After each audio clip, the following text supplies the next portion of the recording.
खेल के मैदान से आपको बताएं, शाहीन शाह अफरीदी आईसीसी की तीनों फॉर्मेट की रैंकिंग में टॉप 10 में शामिल होने वाले पहले पाकिस्तानी बॉलर बन गए हैं। शाहीन अफरीदी ने टी20 रैंकिंग में 4 दर्जे तरक्की के बाद 10वें नंबर पर तरक्की हासिल की।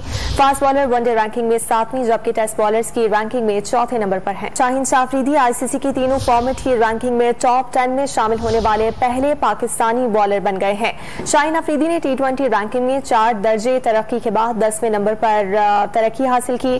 फास्ट बॉलर वनडे रैंकिंग में 7वीं, जबकि टेस्ट बॉलर्स की रैंकिंग में 4थे नंबर पर है। शाहीन शाह अफरीदी आईसीसी की तीनों फॉर्मेट की रैंकिंग में टॉप 10 में शामिल होने वाले पहले पाकिस्तानी बॉलर बन गए हैं। शाहीन अफरीदी ने टी20 रैंकिंग में 4 दर्जे तरक्की के बाद 10वें नंबर पर तरक्की हासिल की। फास्ट बॉलर वनडे रैंकिंग में 7वीं, जबकि टेस्ट बॉलर्स की रैंकिंग में 4थे नंबर पर है।